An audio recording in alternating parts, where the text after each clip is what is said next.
Hola a todos, bienvenidos nuevamente a una nueva versión de Conversaciones con Galileo Fondos de Inversión, este espacio en el que repasamos los principales temas de la economía argentina. Me encuentro acá junto a Gonzalo Álvarez, quien es Portfolio Manager de Galileo. ¿Cómo está, Gonzalo? Bien, contento de estar acá. Bueno, vamos a entrar directamente en tema. Vamos a analizar un poco qué está pasando con la economía local, qué está pasando con la moneda, qué está pasando con lo cambiario, en qué están recomendando invertir y, bueno, cuáles son algunas de las principales claves desde el punto de vista de la inversión en Argentina. ¿Te parece? Perfecto. Bueno, Gonzalo, la primera pregunta es saber cómo están viendo la macro y si desde su punto de vista, cómo están evaluando el crecimiento de la economía, si está efectivamente creciendo o no. Bueno, es una buena pregunta. La economía está creciendo. Hay cosas y buenas y malas de lo que es el manejo macroeconómico. Creo que lo bueno y más obvio es el superávit fiscal, que es un pilar bastante trascendental para el gobierno. La caída de la pobreza, que a fines de 2023 rondaba el 41% y está cerca del 28%, habiendo pasado un pico mayor a 50 en el primer semestre de 2024. Además, el Tesoro recientemente empezó a comprar dólares dentro de la banda cambiaria, es decir, están acumulando dólares. Entonces son cosas positivas del modelo actual, pero bueno, hay también un trasfondo, una parte negativa del modelo, que es, si bien la economía está creciendo, que es algo positivo, hay una heterogeneidad muy grande y este crecimiento está impulsado más que nada por el campo, por el sector energético, y hay sectores de principalmente consumo masivo, construcción, que no terminan de recuperar lo perdido y que en definitiva son grandes traccionadores de la economía y de la percepción que tiene la gente de cómo va la economía, ¿no? Y estas cosas son las que hacen un poco de ruido en el modelo, es decir, es un modelo que en lo macro hicieron muchas cosas bien. Parte de lo bueno que mencionamos es también que lograron salir del cepo con mínimo pass-through, un mínimo traslado de inflación, pero que en esta intención de reforzar la macro, la microeconomía está sufriendo. Tenemos muchos sectores que no terminaron de recuperar y que no pareciera que van a recuperar si esto sigue así. Tenemos la morosidad en familias y la morosidad en pymes aumentando peligrosamente, muchos aumentos de cheques rechazados. Y por ahora esto no afecta a las empresas grandes porque tienen más espalda, pero si este modelo sigue así, eventualmente vamos a empezar a ver mayor morosidad en las grandes corporaciones. Entonces, el modelo así a largo plazo no es sostenible. Tenemos déficit de cuenta corriente y balanza de pagos. Y todo apunta, bueno, a un mismo lugar, ¿no? Digamos, falencias en lo monetario o en lo cambiario, que es para mí es digamos, no sé si llamarlo talón de Aquiles, pero quizás lo que falta pulir en este modelo macro. Bueno, ahora lo siguiente es saber cómo están viendo el tema cambiario y monetario y en ese sentido si creen que se debería mantener este camino o cambiar de rumbo. Sí, creo que es lo principal a cambiar en este modelo. Como hablamos, los sectores de consumo masivo, industria, están sufriendo mucho. Mismo el campo con las retenciones actuales, digamos, necesitaría quizás un tipo de cambio un poco más elevado para ser más redituable. Entonces, yo creo que uno de los principales cambios es el nivel de las tasas, que el gobierno originalmente planteó un modelo donde ellos fijan las cantidades de dinero, es decir, no es que las dejan fijas, pero las determinan y en base a eso se determinan las tasas de interés de forma endógena en la economía. Esto, luego de la licitación a fines de junio y el final de las LEFI, redundó en un exceso de liquidez en el mercado, un exceso de liquidez en los bancos que hizo colapsar las tasas de interés a un día.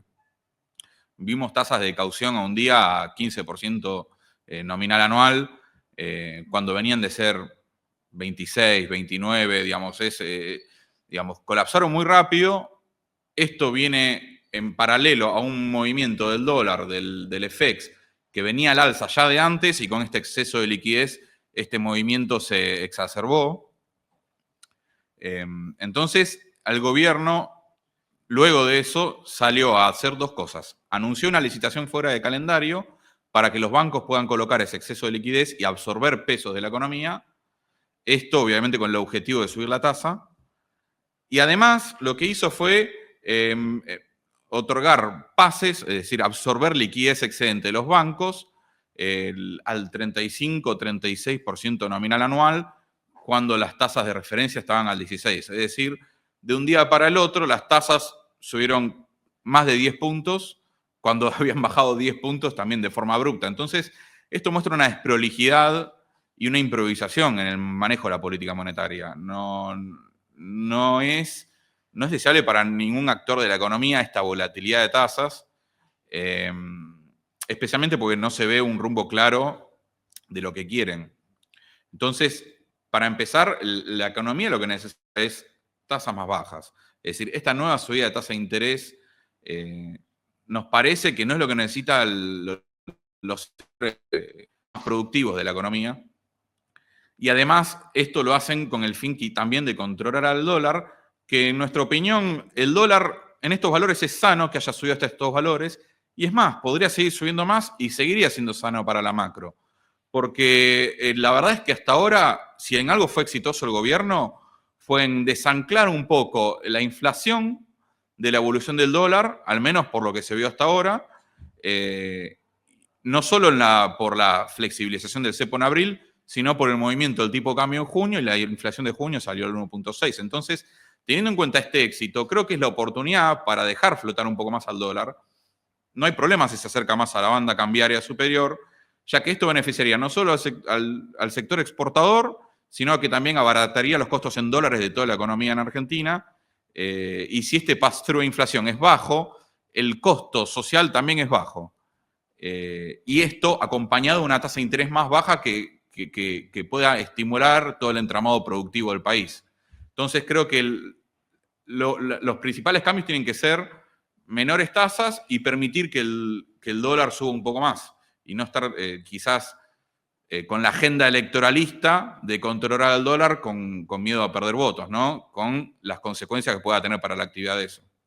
Bueno, a la hora de hablar de inversiones, la pregunta que tengo es si recomiendan invertir en qué tipo de activos y específicamente si recomiendan los bonos soberanos en dólares. Sí, creemos que todavía hay potencial rendimiento en los activos, en los bonos soberanos en dólares. Puntualmente a nosotros nos gustan los bonos de duración más corta y de legislación local, como la L30, porque creemos que vamos a un periodo de volatilidad y de incertidumbre a medida que nos acercamos a las elecciones. Y si bien en una caída del riesgo país, los bonos más largos son los que más upside van a tener, elegimos quizás una postura de irnos a los bonos más cortos, que también tienen menos potencial pérdida y donde creemos que igualmente hay una potencial ganancia muy grande, y priorizamos quizás el rendimiento corriente de los bonos, estos bonos son los que mayores cupones y amortizaciones tienen. Y además de esto, priorizamos lo que es legislación local porque el spread de legislación consideramos que está muy alto y va a tender a comprimir. Por eso elegimos el L30 y no el equivalente de legislación extranjera. Ok, perfecto la parte de los dólares, pero ahora, ¿qué pasa con la curva en pesos? ¿Qué recomiendan en ese sentido? Bueno, el mercado está muy volátil por todos estos cambios del gobierno, estos volantazos, estos cambios bruscos de política monetaria. Entonces, la verdad que los activos financieros en pesos estuvieron hipervolátiles y, de hecho, en estos días de cambios vimos quizás un sell-off generalizado, una tendencia a caídas del precio fuertes en algunos activos, que creemos una ventana de oportunidad para entrar. Por ejemplo, con estos cambios en las tasas de interés bruscos que vimos, que mencionamos antes, la tasa fija estuvo muy golpeada. Y en este contexto nosotros preferimos irnos a los bonos más cortos de duración de tasa fija, donde, por ejemplo, esa es la estrategia que tenemos en el fondo Galileo Ahorro o en el fondo Galileo Ahorro Plus, donde nos fuimos cortos en duración, donde otorgan rendimientos muchísimo mayores a los fondos money market o lo que es la tasa de caución hoy por hoy. Y luego lo que es en la curva cero, en los que es bonos atados a inflación, de nuevo, en este caso sí nos gusta quizás irnos un poco más largos en duración, porque hay puntos de entrada, la verdad que son históricamente atractivos. Por ejemplo, un bono que paga inflación más 12, más 13, históricamente son tasas que tarde o temprano terminaron comprimiendo fuerte y generaron una ganancia capital muy grande. Incluso si no, esta ganancia capital no se da en el corto plazo, el carry o esta ganancia a lo largo del tiempo, con la tasa manteniéndose a estos niveles, la verdad es que son ganancias muy atractivas, que bueno, en el fondo Galileo Multimercado 2, donde invertimos exclusivamente en bonos atados a inflación, tenemos esta estrategia, que si bien no estamos muy largos en duración, estamos relativamente en el medio de la curva y donde creemos que hay más valor, mayor ganancia potencial. Y luego otro asset class que me parece muy, muy atractivo hoy por hoy es lo que es los bonos Dollar Link. ¿Sí? Estos bonos que están atados al dólar pero que pagan en pesos. Por ejemplo, el fondo Galileo Premium es un muy buen fondo para estar expuesto a este tipo de activos.